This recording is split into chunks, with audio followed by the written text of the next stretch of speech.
Hello guys, shout out. May tips lang ako sa inyo. Paano magbalat ng sayote. Yan guys. Diba pag nagbabalat kayo ng sayote is dumidikit sa mga kamay nyo. So ang gawin nyo, lagyan nyo ng ganito. Alam nyo yung pang unliyap, pang ano, diba naggaganito kayo, nagagloves kayo. Bumili kayo ng ganito, mura lang. Tapos ang pag nagbabalat ng sayote, hiwain nyo muna 4 na hiwa kasi ayan o, diba madagta yan, didikit sa iyan. So ang gawin nyo 4 to na hindi pa siya balat. Pag nahiwa nyo na siya ng ganyan, yan, sa kanya nyo balatan. So hawak nyo ganyan, so madali na lang. Gaganin nyo na lang, hindi na buo. Yan, ganyan lang ang pagbabalat.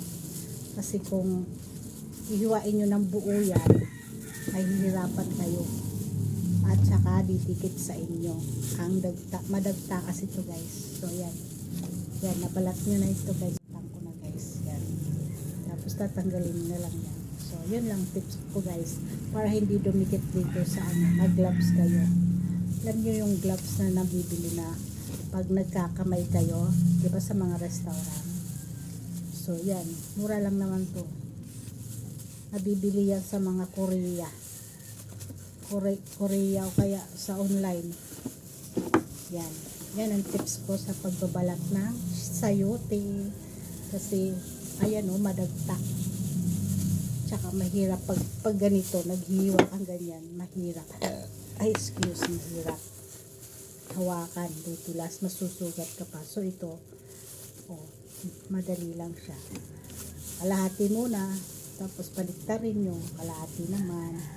Yan, ganyan lang ang paghiwa. Okay guys, nabalatan nyo na guys.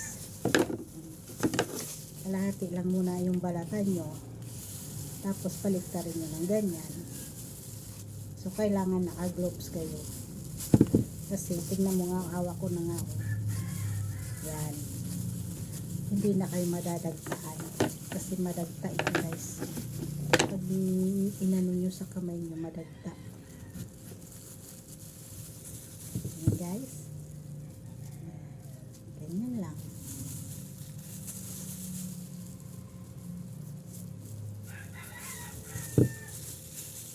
Isang sayote. Masarap ito guys.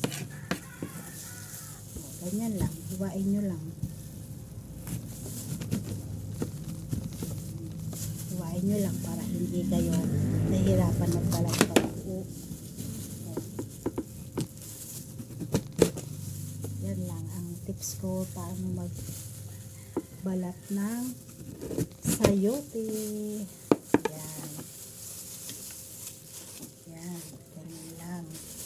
Hiwain nyo muna, tapos tsaka nyo balatan kasi mahirap pag malaki. Tapos ganyan yan, tapos putol-putulin nyo na, putol-putulin nyo na ganyan.